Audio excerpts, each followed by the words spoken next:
So, if we move from the late 19th century to 20th century, we see the poet Sarojini Naidu. And Naidu, as was remembered as the Nightingale of India, has written many poems. I have just selected this one to talk about the sense of India itself, right? So we've been focusing on various constituent elements of our course, Indian writing in English, and you can, in this poem, you can see the nationalist fervour. If none of the poets from 19th century were talking about India in that sense, here you have someone who is right right there in the middle of freedom struggle, enmeshed deeply in the Indian freedom struggle, who is talking about India. Let's read the poem itself, To India. And she has another poem which is much more also read, Gift of India. That's different from this one. To India, O young through all thy immemorial years, rise, mother, rise, regenerate from thy gloom, and like a bride high mated with the spheres, beget new glories from thine ageless womb. The nations that in fettered darkness weep, crave thee to lead them where great mornings break. Mother, O mother, wherefore dost thou sleep? Arise, answer for thy children's sake. Thy future calls thee with a manifold sound to crescent honors, splendors, victories vast. Waken, O slumbering mother, or be crowned, who once wert empress of the sovereign past. So, we get to see again a very different side of Indian English poetry, and look at the tradition itself from William Jones onwards that we are trying to trace. Sarojini Naidu again had exposure to the West, who wrote about India, and that will be a continuing thread till the 1960s. The Bombay poets that we'll talk about in a bit. You will see how this negotiation between the East and the West manifests in different ways, and we have seen that with Derozio, we have seen that with Toru Dutt, and now we see that with Sarojini Naidu, but in a very different way. We have a very explicit nationalist evocation here. O young through all thy immemorial years, rise, mother, rise, regenerate from thy gloom. So, we are talking about a young mother. Again, a very interesting assertion.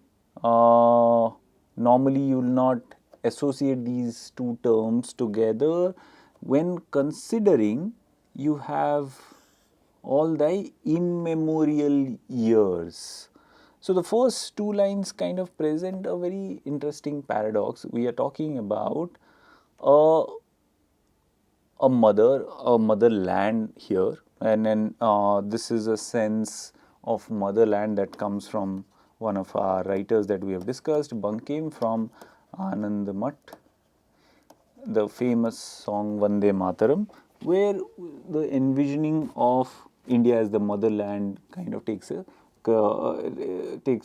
clear shape, and we see Naidu asserting, goading, urging the nation to rise and regenerate from thy gloom. The nation is in gloom. So, it's a call to the nation to rise, reinvigorate itself, like a bride high mated with spheres, beget new glories from thine ageless womb. We have two very interesting remarks here. One is immemorial and ageless, and therefore she is young because she can give birth. She can give birth to new glories. The mother is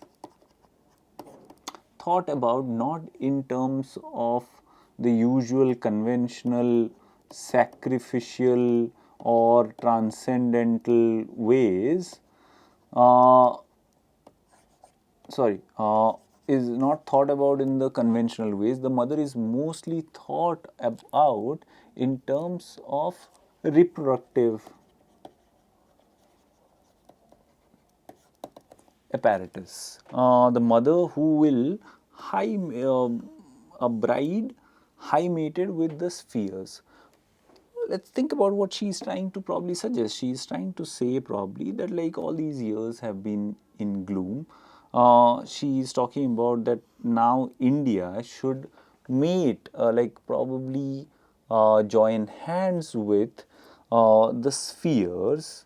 What could that be? Is Naidu thinking about India joining other countries, or probably thinking about an international collaboration so that beget new glories to thine ageless womb, so that it's revitalized, it can fight the British dominations itself, it can fight the destructions of colonization itself, or is it asking various parts of India to come together?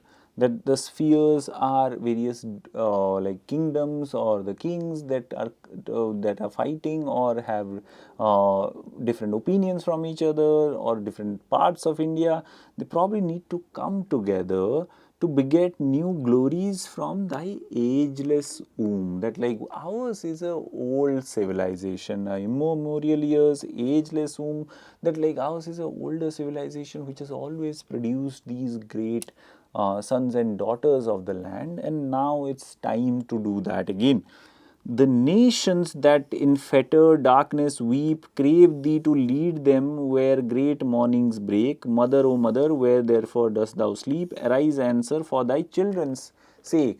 So you can't afford to keep sleeping anymore, or you can't afford to be gloomy anymore.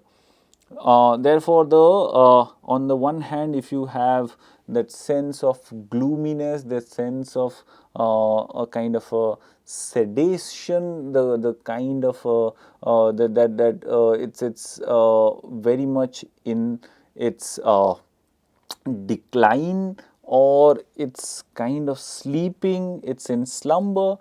You have metaphors of mating, regenerating, rising, begetting. So you have again life versus a kind of old age, or youth and young being youth and old age, youth versus old being posited here. The country is young, vital, can reproduce, contrary to the image of the country, which seems to be in gloom, has become, is in slumber, is probably not able to produce, or not able to regenerate itself. So therefore, not only India has forfeited itself, or India has kind of let itself down in its own eyes, but it's also let other countries around down. That's why the nations that crave thee to lead them, they are also waiting for you, that please lead us from this darkness towards a light, a better future in that sense. Or if we think about again the spheres as representing various states or various areas or different parts of India, then these nations might also refer to that, because at that point of time all the different parts of India also thought of themselves as different entities in themselves. So the nations are also looking for someone to lead them. So if we come together, then we can lead each other, and the country can lead them from where great mornings break. So again you have something like morning here, and then you have something like night here, the slumber part. So you can actually, if you, when you are reading the poem, you, and any poem it works, that like you can find very contradictory elements and to look at the tension of the poem. And that's what I'm trying to do via the metaphor of youth and old, and I'm trying to line them up. And the last stanza says, "Thy future calls thee with a manifold sound to crescent honors, splendors, victories vast. Waken, O slumbering mother, be crowned, who once wert empress of the sovereign past." So we are told that like your future beckons you. You have to wake up now because you are the empress of the past. So the present is bleak, then you have the future waiting, a brilliant future, and because the past was glorious. So there is a current dip that is there, and therefore to India, Mother India, please wake up, realize who you are, so that we have a glorious future, an independent future of our own, to crescent honors, to splendors, to victories vast. Please wake up and remember what we were in our past, and thereby we can then lead ourselves to a much better future in that way. So you can see a typical nationalist poem in that sense, underlining the rhetoric of independence, freedom struggle being outlined here.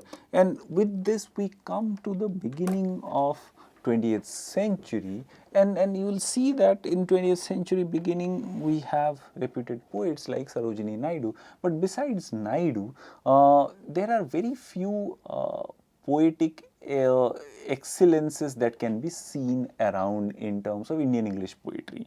And it is quite strange that quite some time passes before we reach the 1960s, where we get to encounter again poetic excellence. And by the 1960s, you have poets, and then a lot of them come up the ranks, and the eldest of them is Nissim Ezekiel. Ezekiel is quite stunning because you would wonder, especially till the coming of 1960s and the Bombay poets, who we will deal with in the successive lectures now, and specifically when we come to Arun Kolatkar, on whom we will spend a bit longer. We'll deal a lot more about the Bombay publishing scene and what was happening. But to know that Nissim Ezekiel actually almost wrote without a kind of absence of a tradition for a long time. He was the eldest of all, and this is what Arvind Mehrotra says, in the absence of a good literary history, it is difficult to say what sustained this heir to Sarojini Naidu's mellifluous drivel when he started out as a young poet in the mid-40s. So when he's writing in the mid-40s, Ezekiel is a path-breaking Indian English poet, because he does not have anyone else but Sarojini Naidu to fall back on. And that's we don't we need to understand the vacuum within which Ezekiel comes about, because there is not a tradition that is already there. We have these like numbered poets, and you can see the distance among them. If Derosio's poetry is coming in 1820s, you have Toru Dutt in the 1880s when her poetry is published. Then you have Naidu in the early 1910s and 20s, and then after that there is a gap. So you also have very few voices that are coming up, and in that way, when we encounter Nissim Ezekiel, it comes as a surprise, but also it underlines his brilliance. Mehrotra underlines this. The espousal of the self in his work is perhaps one consequence of the realization that he must create his own life support system. There was nothing in literature then, or even in the following decade, that could have sustained him. That what exactly was there to sustain him as a poet, right? There was nothing that was there to sustain him as a poet, because you did not find, let's say, contemporaries, you did not find opportunities and avenues, or probably a readership also, who would read these poems, or buy your work even, right? How do you sustain yourself as a poet? And within that tradition, he actually makes a tradition.